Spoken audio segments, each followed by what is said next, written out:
ওয়াকফ আইন আনলে কি অসুবিধা হয়ে যাবে আপনাদের এই আইনটা যদি পাস হয়? আপনি বলুন তো, সংখ্যালঘু সংখ্যালঘু দপ্তরের মন্ত্রী কেন কোনো মুসলিম নয়? এখনো পর্যন্ত আপনারা কি যোগ্যতা অর্জন করতে পারেননি? কেন সংখ্যালঘু দপ্তরের মন্ত্রী মমতা বন্দ্যোপাধ্যায় থাকবেন বলুন তো? একজন অমুসলিম কেন থাকবে? বলছি, একটা ওয়াকফ বোর্ডের মিটিং হচ্ছে, একটা ওয়াকফ বোর্ডের সংসদীয় কমিটি গঠন হচ্ছে, যৌথ সংসদীয় কমিটি। তাতে কোনো মুসলিম নেই কেন বলুন তো? আমাকে কল্যাণ ব্যানার্জি কেন কথা বলবে বলুন তো? কোনো মুসলিম সাংসদ নেই কথা বলার জন্য? আমি আপনাকে জিজ্ঞাসা করছি, আপনি বলুন তো। ওয়াকফের সম্পত্তি যেভাবে লুট হচ্ছে কার্যত, আপনি বলুন তো, ওয়াকফের সম্পত্তি কোন মাদ্রাসা, কোন মসজিদের নামে আছে বলুন তো? এখন দেখবেন আপনি গিয়ে গিয়ে তৃণমূলের নেতাদের নামে। কেন থাকবে ওয়াকফের সম্পত্তি? এই যে ওয়াকফ বিলের আপনারা বিরোধিতা করছেন, তার স্পেসিফিক যদি আমাদেরকে দুটো কারণ বলেন। এই মুহূর্তে দাঁড়িয়ে এই ওয়াকফ যে এখন যা আছে, যেভাবে আছে, সেখান থেকে কি মুসলিমরা হেল্প পাচ্ছে? মুসলিমরা সাহায্য পাচ্ছে? আপনি যারা দরিদ্র থেকে দরিদ্রতর মুসলিম, যারা পড়াশোনা করতে চায়, তারা কি হেল্প পাচ্ছে? এই ওয়াকফ সম্পত্তি যে এখন যাদের হাতে আছে, কাদের হাতে আছে এখন? আপনারা প্রত্যেকেই জানেন যে ওয়াকফ বিল নিয়ে কার্যত একটা বিতর্কের সৃষ্টি হয়েছে। ওয়াকফ বিল আপনারা প্রত্যেকেই জানেন। সেই ওয়াকফ বিল নিয়ে কার্যত সেই বিতর্কের মধ্যে আজকে দেখা যাচ্ছে পশ্চিমবঙ্গে, একদম খোদ কলকাতার রানী রাসমণি রোডে এই মুহূর্তের ছবিটা আপনাদেরকে দেখাবো। এই মুহূর্তে দেখতে পাচ্ছেন যে অসংখ্য অগণিত মানুষ রীতিমতো তারা ভিড় করেছে। একটু নেতৃত্বকে জিজ্ঞাসা করবো, বলছি আজ এই যে ওয়াকফ বিলের আপনারা বিরোধিতা করছেন, তার স্পেসিফিক যদি আমাদেরকে দুটো কারণ বলেন।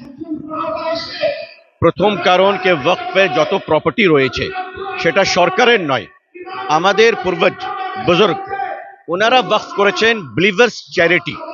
সরকারের কাছে কোনো অধিকার নেই যে এই ওয়াকফ প্রপার্টির বিরুদ্ধে কালা কানুন আমাদের সঙ্গে পরামর্শ করে বিনা সে আইনটা উনি আনতে চেয়েছেন। সেই জন্য আমরা বিরোধিতা করছি। কেন এই বিলটা যদি পাশ হয়ে যায়, আশা করি পাশ হবে না ইনশাআল্লাহ, যদি হয়ে যায় তাহলে মসজিদ, মাদ্রাসা, খানকা, কবরস্থান, মুসলমানের নিজস্ব বাড়ি সব ধ্বংস হয়ে যাবে। আর ভারতের মধ্যে একটা একটা ঘৃণার পরিবেশ আরম্ভ হয়ে যাবে। এটা সরকার চাচ্ছে যে হিন্দু মুসলমানের ভিতরে ডিফারেন্স করে, উন্নতিকে সর্বনাশ করে ভারতে ওনারা রাজ করতে চান। আমরা চাই রাজ যে করবেন, যাকে জনতা পছন্দ করবে সে রাজ করবে, কিন্তু আমরা ভারতের স্বাধীনতা এবং তার সম্মান এবং সংবিধান এবং শান্তিকে কোনোদিন খণ্ডন হতে দেব না। ওয়াকফ আইন আনলে কি অসুবিধা হয়ে যাবে আপনাদের এই আইনটা যদি পাস হয়? ওয়াকফ বোর্ডের যে অস্তিত্ব আছে সেটা শেষ হয়ে যাবে, একবারে শেষ হয়ে যাবে। চাইছেন এই ওয়াকফের যে সম্পত্তি সেটা যদি সরকারের হাতে চলে যায়? না না, সরকারের হাতে নয়, ওয়াকফ একবারে শেষ হয়ে যাবে, মুসলমানের কন্ট্রোল শেষ হয়ে যাবে। সরকার যা চাইবে, মাত্র একটা উদাহরণ দিই আমি আপনাকে। উনি বলেছেন ডিস্ট্রিক্ট ম্যাজিস্ট্রেট, ডিএম, উনি বলবেন ওয়াকফের সম্পত্তি আছে কিনা। উনি কেন বলবেন? ডিএম তো আমি জানি সে সরকারের চাকর, সে কিছু বলতে পারে। তারপরে উনি বলেছেন যে ওয়াকফের প্রপার্টি অনেক বেড়ে যাচ্ছে, যার উপরে হাত রাখা হচ্ছে সেটা ওয়াকফ প্রপার্টি। এটা তো দুষ্প্রচার, একবারে ভুল প্রচার। ওয়াকফের প্রপার্টি, ওয়াকফের সম্পত্তি, ওয়াকফের আইনকে একবারে শেষ করে ভারত সরকার চাচ্ছে যে ওয়াকফের সম্পূর্ণ কন্ট্রোল তাদের হাতে চলে আসবে, মুসলমানের জন্য কিচ্ছু থাকবে না। জিনিস আমি জিজ্ঞাসা করছি, এই মুহূর্তে দাঁড়িয়ে এই ওয়াকফ যে এখন যা আছে, যেভাবে আছে, সেখান থেকে কি মুসলিমরা হেল্প পাচ্ছে? মুসলিমরা সাহায্য পাচ্ছে? আপনি যারা দরিদ্র থেকে দরিদ্রতর মুসলিম, যারা পড়াশোনা করতে চায়, তারা কি হেল্প পাচ্ছে? এই ওয়াকফ সম্পত্তি যে এখন যাদের হাতে আছে, কাদের হাতে আছে এখন? দেখুন, ওয়াকফ বোর্ড যখন থেকে তৈরি হয়েছে সেটা সরকারের কাছেই আছে কন্ট্রোল।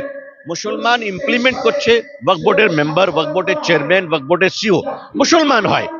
মুসলমান কমিউনিটি, জনগণ সে উন্নতি পেয়েছে কি না পেয়েছে এটা অন্য প্রশ্ন, কিন্তু এটা সঠিক আছে যে সত্যিকারই ওয়াকফের প্রপার্টির যে উন্নতি এবং যে লাভটা হওয়া উচিত সেটা হয়নি।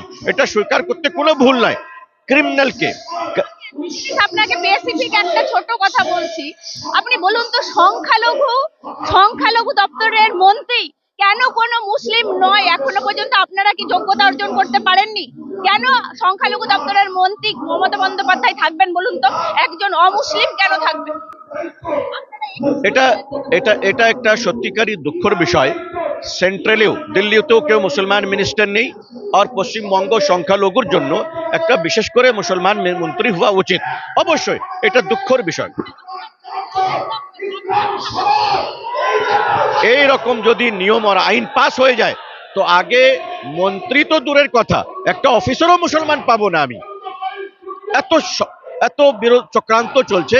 এই চক্রান্তকে শেষ করার জন্য কালা কানুনের বিরুদ্ধে অল ইন্ডিয়া মুসলিম পার্সোনাল ল বোর্ড দেশব্যাপী আন্দোলন চালাচ্ছে যে সংবিধান যেটা আমাদেরকে দিয়েছে সেটা রক্ষা করা হোক।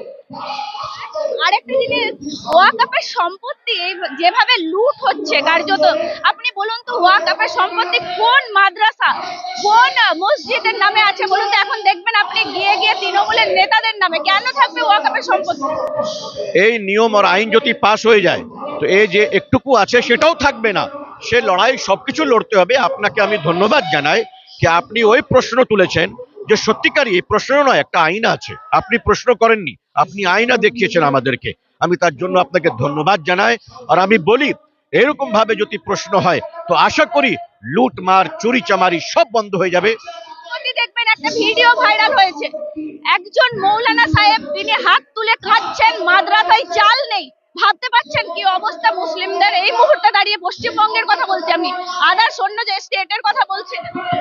আমি আমার প্রিয় বোন আপনার সঙ্গে একমত। আপনাকে ধন্যবাদ জানাই। আপনি কি নাম আপনার? গতিনুর রহমান। আমি আপনাকে ধন্যবাদ জানাই, আপনি এত সুন্দর প্রশ্ন করেছেন যে এই নিয়মটাও বাতিল করতে হবে যেটা সরকার আনতে চায়। আর ওয়াকফ বোর্ডে যে করাপশন রয়েছে, সে করাপশনটাকেও আইন মাধ্যমে শেষ করতে হবে। আর ওয়াকফ বোর্ডের যে লক্ষ লক্ষ একর জমি রয়েছে, সেটা থাকা সত্ত্বেও মুসলমান, অবশ্যই অবশ্যই অবশ্যই সেটা থাকা সত্ত্বেও মুসলমান ঝোপড়পট্টিতে, গলিতে, ব্রিজের নিচে থাকছে। এই অত্যাচারটাও এবং এই অন্যায়টাও শেষ করতে হবে। তার বিরুদ্ধে আন্দোলনটা আরম্ভ করেছি। আশা করি আপনাদের সহযোগিতায় আস্তে আস্তে আমরা কিছু কাবু পাবো ইনশাআল্লাহ। শহীদ মিনারে আপনারা কেন এই সভাটা করার সুযোগ পেলেন না? যেহেতু আমি বলছি 30% মুসলিম আমাদের এই পশ্চিমবঙ্গে, তাহলে আপনাদেরকে কেন গ্রহণযোগ্যতা দেওয়া হলো না? আপনাদেরকে ওই জায়গাটা কেন দেওয়া হলো না? এটা সত্যিকারই প্রশাসন শেষ সময়ে আমাদেরকে শহীদ মিনার না দিয়ে আমাদেরকে দুঃখিত করেছে। আশা করি যে ভবিষ্যতে এরকম ওনারা ভুল করবেন না। কিন্তু এটা সত্যিকারই আমাদের সঙ্গে একটা ইনসাল্ট করা হয়েছে প্রশাসনের তরফ থেকে, সরকারের তরফ থেকে। এটা একটা ইনসাল্ট আমি মনে করি। আজকে কলকাতার রাজপথটা দেখে আপনারা অনেকেই হয়তো চমকে যাবেন, কলকাতার রাজপথটা দেখে অনেকেরই হয়তো ভালো লাগাও থাকবে, কিন্তু কলকাতার রাজপথ আজকে এই অবস্থা কেন? কিসের জন্য কলকাতার রাজপথে আজকে এই রকম ভাবে আপনাদেরকে নামতে হলো? নরেন্দ্র মোদী সরকার বারবার সংখ্যালঘু মুসলমানদের খুঁচিয়ে তুলছে। তাদের সমস্ত সাংবিধানিক অধিকার, তাদের শিক্ষার অধিকার, এমনকি ওয়াকফ নিজস্ব সম্পত্তি, সেগুলো কেড়ে নেওয়ারও একটা ষড়যন্ত্র চলছে। ফলে মুসলমানরা ঘরে শুয়ে থাকবে না। যে মুসলমান আন্দোলন করে ইংরেজকে তাড়িয়েছে, সে মুসলমানের অধিকারে হস্তক্ষেপ হলে তারা তো রাস্তায় নামবে। আমি বলছি ওয়াকফ সম্পত্তি, ওয়াকফ বিলের বিরোধিতা করছেন, কিন্তু ওয়াকফ এই সম্পত্তিটা এখন যাদের হাতে আছে, প্রকৃত মুসলিমের উন্নতি হচ্ছে এখন? ওয়াকফ সম্পত্তি দিয়ে প্রকৃত উন্নতি হচ্ছে না, আমি আপনার সাথে একমত। কিন্তু সেই সম্পত্তিটার উন্নয়নের জন্য যে সিস্টেমটা আছে সেটা বদলানো দরকার। তার মানে এই নয় যে ওয়াকফ সম্পত্তি সংশোধনের নামে আমি সরকার এবং প্রশাসন মুসলমানদের নিজস্ব সম্পত্তিটাকে কেড়ে নেবে। বোর্ডের মধ্যে সরকার, বিজেপি এবং গেরুয়া শক্তি তাদের লোকেদের বসিয়ে দেবে, এটা কোনোভাবে কাম্য নয়। আমরা যেমন মসজিদ কমিটিতে বসতে, মন্দির কমিটিতে অনুপ্রবেশকে মানি না কোনো মুসলমানদের অমুসলমানদের, তেমন আমরা কোনোভাবেই আমরা চাই না যে মসজিদের এবং ওয়াকফ সম্পত্তির মধ্যে, যেটা মুসলমানদের নিজস্ব সম্পত্তি, সেখানে অমুসলিমদের হস্তক্ষেপ, এটা আমরা চাই। ওয়াকফ সম্পত্তিটা এতদিন যাদের হাতে আছে, কি মুসলিমদের উন্নতি হয়েছে? আমাকে একটু একটা উদাহরণ দিন না। নরেন্দ্র মোদীর আমি বলে নিই, বিভিন্ন রাজ্যে তো বিজেপিও ক্ষমতায় আছে। যে বিল, যে ওয়াকাফ আইন আছে, সেই আইন দিয়ে পশ্চিমবাংলার যে আইন আছে গোটা ভারতবর্ষে, সেই আইন দিয়ে তো ওয়াকাফ সম্পত্তির উন্নয়ন করা যায়। আমি হয়তো কিছুক্ষণের জন্য আপনি যদি বলেন যে অবিজেপি সরকারগুলো করেনি, তাহলে বিজেপি শাসিত রাজ্যগুলোতে ওয়াকাফ বোর্ডের সরকার মডেল হিসাবে, পাইলট প্রজেক্ট হিসাবে কিছু রাজ্যে কি ওয়াকাফ সম্পত্তির উন্নয়ন করাতে পেরেছে মোদী সরকার, বিজেপিরা? আমি একটা উদাহরণ দিতে পারি। সাচার কমিটির যা রিপোর্ট আছে আপনাকে বলতে পারি, 32% মাত্র পশ্চিমবঙ্গে এই ওয়াকফ বোর্ড থেকে মুসলিমরা হেল্প পায়। 32%। সেটা যদি আপনি উত্তরপ্রদেশ দেখেন, সেখানে 82%। কেন হবে বলুন তো এরকম? আসলে ওয়াকাফ, আমরা সেই জন্যই তো বামফ্রন্টকে তাড়িয়ে দিয়েছিলাম। কেননা মমতা বন্দ্যোপাধ্যায় বলেছিলেন তিনি পশ্চিমবাংলার এবং বিশেষ করে কলকাতার ওয়াকাফ সম্পত্তিগুলোকে জবরদখল মুক্ত করবেন, সিবিআইকে দিয়ে তদন্ত করাবেন এবং তার থেকে অর্থনৈতিক উন্নয়ন যেটা করানো, জবরদখল করানো, সেগুলো করবেন। জলের দরে বিক্রি হয়েছে, কিছু করেনি। তার জন্য মমতা বন্দ্যোপাধ্যায়কে আমরা প্রশংসা করছি না, তার জন্য মমতা বন্দ্যোপাধ্যায়কেও দায়ী করছি। তার মানে এই নয় যে সেই সম্পত্তি এখন চুরি হচ্ছে, এরপরে টোটালটাই সরকার হস্তগত করে নেবে। এরপর টোটাল মুসলিম যে ওয়াকাফ বোর্ড, সেই বোর্ডে মুসলমান প্রতিনিধিদেরকেই সংখ্যালঘু করে দেওয়া হবে। আমরা এটা চাই। তৃণমূল কংগ্রেসের তরফ থেকে রীতিমতো বেশিরভাগ ভোট তো যেটা এই যে এত মানুষ বেশিরভাগ ভোট তৃণমূল কংগ্রেসের দিকে যায়, তাহলে তারা বয়কট করছে কেন? সংসদে গিয়ে আসল কথাটা বলছে না কেন?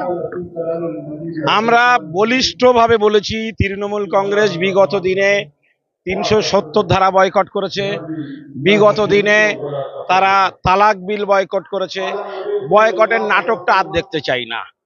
এবার ওয়াকাফ বিল নিয়ে ইতিমধ্যে তারা পার্লামেন্টে সোচ্চার হয়েছে, কিন্তু যতক্ষণ বিলটা পার্লামেন্ট থেকে খারিজ না হচ্ছে ততক্ষণ এই বিলের বিপক্ষে তৃণমূলকে বিজেপির চোখে চোখ রেখে বুক চিতিয়ে লড়াই করতে হবে, প্রশ্ন করতে হবে। বয়কট মানে হেরে চলে আসা, বয়কট মানে পরোক্ষভাবে বিজেপিকে সহযোগিতা করে দেওয়া। বিজেপির এই তৃণমূলের এই ভূমিকা আমরা দেখতে চাইছি না। বলছি, একটা ওয়াকফ বোর্ডের মিটিং হচ্ছে, একটা ওয়াকফ বোর্ডের সংসদীয় কমিটি গঠন হচ্ছে, যৌথ সংসদীয় কমিটি। তাতে কোনো মুসলিম নেই কেন বলুন তো? আমাকে কল্যাণ ব্যানার্জি কেন কথা বলবে বলুন তো? কোনো মুসলিম সাংসদ নেই কথা বলার জন্য? আমি আপনাকে জিজ্ঞাসা করছি, আপনি বলুন তো। অবশ্যই আছেন। এখন তৃণমূল কংগ্রেসের যারা পার্লামেন্টের দায়িত্বে আছেন, তারা রাজ্যসভার প্রতিনিধি হিসাবে সাংসদ নাদিমুল হককে পাঠিয়েছেন। কিন্তু দুর্ভাগ্যজনক, যতগুলো মিটিং হয়েছে তার 50% মিটিংয়ে নাদিমুল হক যাননি এবং কল্যাণ ব্যানার্জিকে পাঠানো হয়েছে, হয়তো এই জন্য যে তিনি আইনটা বোঝেন, তিনি আইনের লোক। কিন্তু তিনি লড়াই করেছেন, কিন্তু এখন যেভাবে লড়াই থেকে সরে আসার কথা বলছেন, আমরা এটাকে সমর্থন করছি না। আমরা তাদের উদ্দেশ্যকে, আমরা কল্যাণ বন্দ্যোপাধ্যায়ের এই ঘোষণার মধ্যে কোনো অভিসন্ধি খুঁজে পাচ্ছি। আমি বলছি আপনাদেরকে, রীতিমতো আমি বলছি মমতা বন্দ্যোপাধ্যায়, আপনি বলছিলেন স্টেজে, কেন সময় দিচ্ছে না কেন? আপনাদের আবেগটা কি উনি বুঝতে পারছেন না?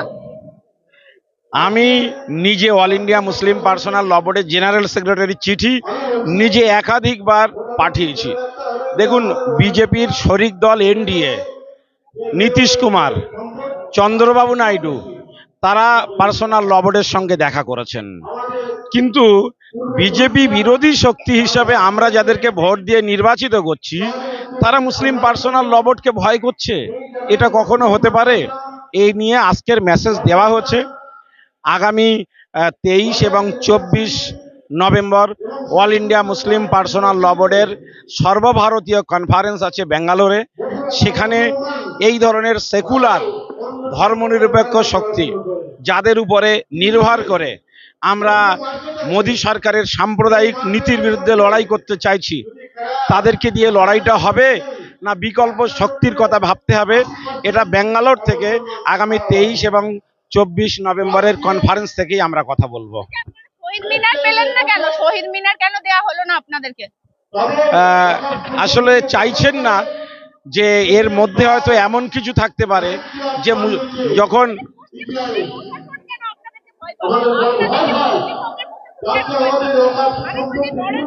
আসলে কিন্তু আমার কি অধিকার নেই শহীদ মিনারে সভা করার?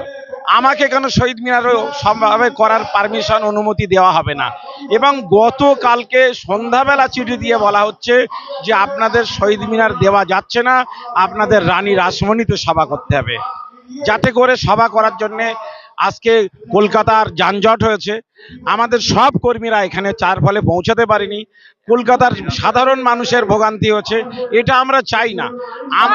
বোর্ডের বিলের বিরোধিতা করলেন, তেমন একটা বিরোধিতা করবেন কি সংখ্যালঘু মন্ত্রী কেন মুসলিম নয়?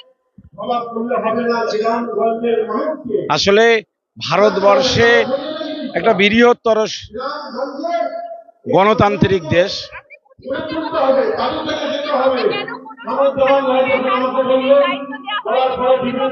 এই নিয়ে ডান এবং বামেদের একই রকম ভূমিকা। সংখ্যালঘুদের কাজ করার জন্য বাম এবং ডান কেউই সংখ্যালঘুদের পছন্দ করে না।